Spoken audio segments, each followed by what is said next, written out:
Fala galera, boa tarde, boa noite, bom dia a todos. Meu nome é Bruno Micali, eu sou redator / repórter sênior no site Tecmundo, Tecmundo Games. Trabalho já com jogos, eu tenho 29 anos, trabalho com jogos que desde que eu me lembre, os 15 anos aí de idade mais ou menos. O primeiro texto meu eu tive prazer de publicar na Nintendo World, na seção de cartas.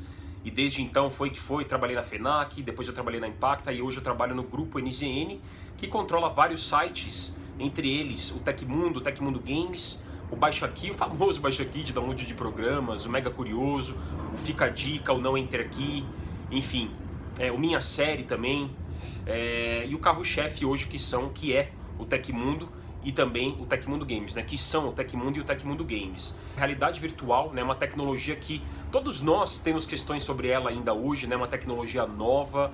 Nós do meio jornalístico também questionamos muitas coisas com relação a essa tecnologia, né?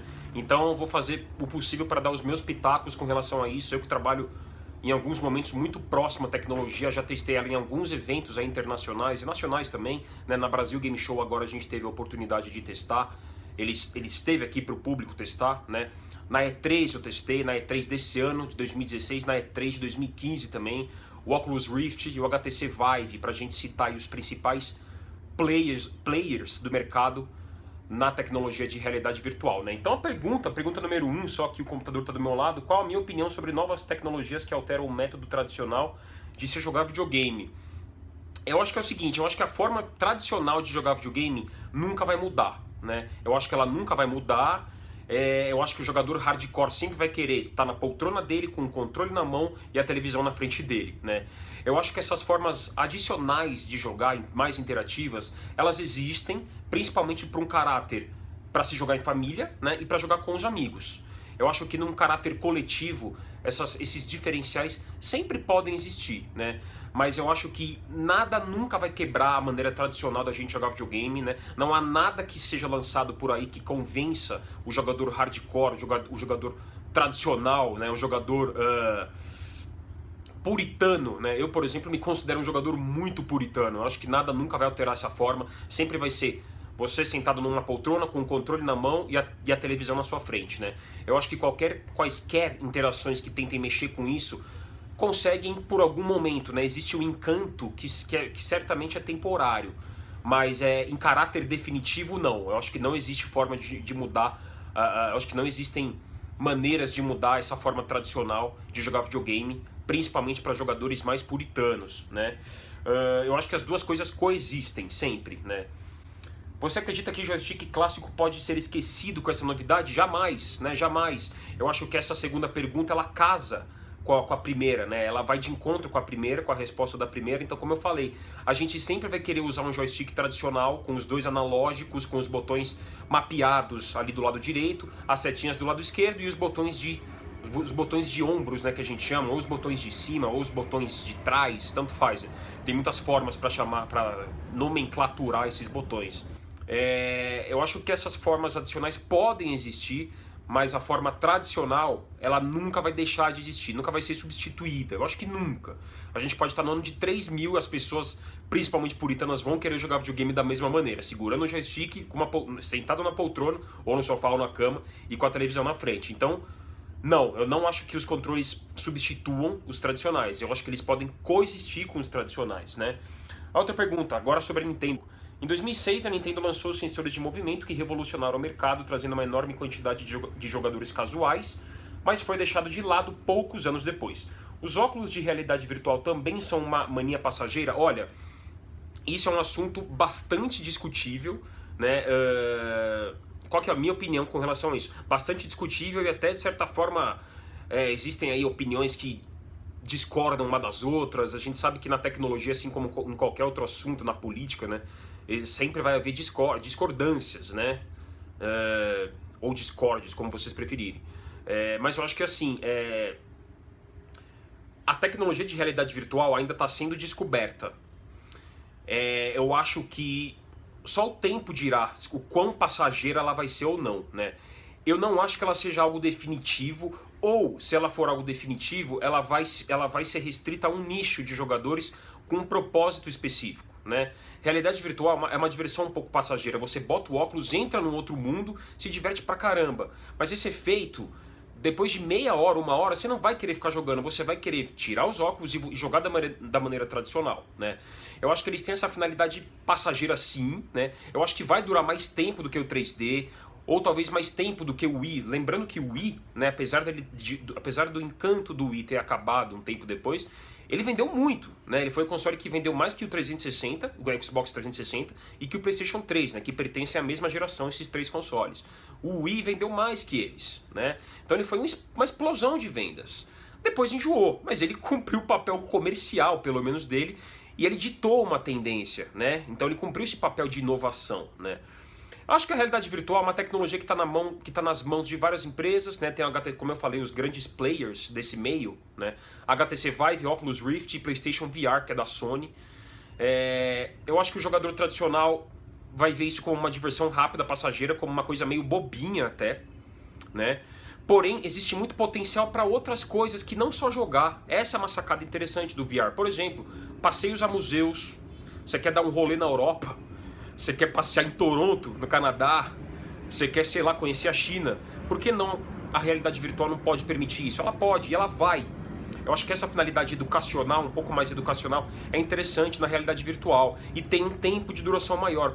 Isso pode dar uma sobrevida para a tecnologia. Agora, para finalidades meramente recreativas, eu acho que tem sim um tempo limitado. Eu acho que é uma mania, assim como o 3D foi. Eu acho que vai durar muito mais que o 3D, afinal de contas, é uma tecnologia que permite uma imersão muito maior, mas eu acho que sim tem um efeito temporário, que depois isso vai dar uma diminuída, não acho que vai deixar de existir, mas eu acho que vai diminuir bastante sim com o tempo, né? E o preço pode ser considerado um dos maiores empecilhos, em especial aqui no Brasil. Existe algum outro fator que possa atrapalhar o sucesso do VR? Olha, existe sim, né? Além do fator preço, que é limitante pra caramba, que é proibitivo, né, eu diria. Especialmente no Brasil, como já foi colocado aqui na pergunta. Eu acho que existem alguns outros fatores técnicos que são limitantes com relação à tecnologia de realidade virtual. Por exemplo, a gente sabe que é preciso ter um espaço físico, um espaço adequado na casa para jogar, né? Os óculos de realidade virtual não são simplesmente um objeto que você bota, põe o controle na mão e sai jogando, né? A gente sabe que é necessário uma interação, uma movimentação, é necessário a instalação de câmeras. O HTC Vive, por exemplo, quando a HTC anunciou, foi uma explosão, né? Uma repercussão até de certa forma negativa, porque o preço dele é abusivo, é de $800. Porém, ele está se mostrando hoje ser a melhor opção de realidade virtual do mercado. Ele requer que você tenha a instalação, que você instale duas câmeras em dois pontos distintos, né, em diagonais opostas do ambiente, porque é para captar todo o perímetro do ambiente, é para captar onde você está, e essa necessidade de se ter um ambiente adequado, um ambiente físico, essa coisa da movimentação, né, a gente sabe que não é simplesmente botar o controle, tem que se movimentar, tem que virar, tem que girar, tem que olhar para cima, para baixo, para os lados, nem todo mundo vai curtir essa ideia. Tem o fator enjoo. A gente vai chegar lá, tem uma perguntinha aqui também, então esse é um fator que pode desanimar muita gente, especialmente pessoas sensíveis a essa tecnologia, né? Não é uma tecnologia para todos, não é, infelizmente. E ela é proibitiva não só pelo preço, mas por causa desses outros fatores técnicos também. O espaço adequado que você tem que ter na sua casa e o fator enjoo, que ainda é uma etapa que eles estão trabalhando, não está totalmente desenvolvida, respondida, né, solucionada nessa parte dessa tecnologia.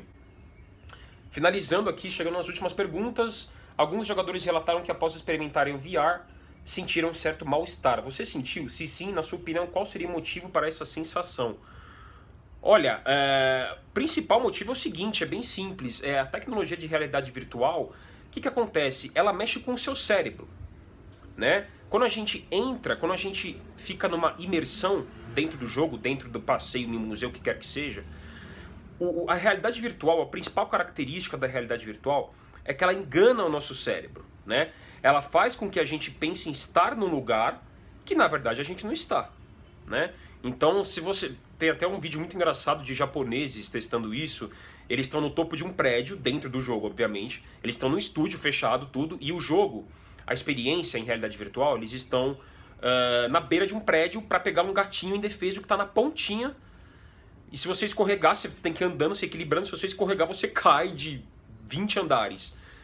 Óbvio que você não está no alto de um prédio. Você está dentro de uma sala fechada. Só que a tecnologia faz você entender que você está no alto de um prédio. Então, no vídeo, você vê pessoas gritando, se desequilibrando para o lado. Gente, se você se desequilibrar para o lado e cair, você vai cair no chão. Só que o seu cérebro está entendendo que não é aquilo que está ao seu redor, né? Então, a grande característica da realidade virtual é enganar o seu cérebro, fazer o seu cérebro pensar, processar a informação de que você está em um lugar e você está em outro, você está em outro mundo. Por isso que o nome é realidade virtual. Você entra numa realidade paralela. Você está dentro do mundo real, pisando no mundo real, mas você está em outro mundo. Então o seu cérebro é enganado com relação a isso e, na minha opinião, por isso que muitas pessoas sentem essa tontura, esse desespero, esse medo, né? E isso já dá o gancho para a última pergunta aqui. Quais estilos de jogos devem fazer mais sucesso no VR? Corrida, aventura, tiroteio, terror ou outro? Na minha opinião, terror. Sem nem parar para hesitar, sem a menor sombra de dúvida. Eu tive a oportunidade de testar o Until Dawn. Until Dawn é um jogo de terror lançado em 2015, ano passado, exclusivamente para o PlayStation 4. Um jogaço de terror adolescente, estilo Pânico, né? 8 adolescentes quase adultos indo para uma cabana e tem nas montanhas e tem um assassino à solta. Nas montanhas do Alasca, se não me engano, e tem um assassino à solta, né? Saiu uma versão do Until Dawn para VR, para o PlayStation VR, né? Foi sensacional, né? Eles colocaram também o Alien Isolation, Alien, que é um jogo de 2014, sensacional também. É o jogo que coloca você na pele da filha da Ripley e você tem que fugir do alien gigantescão lá, né?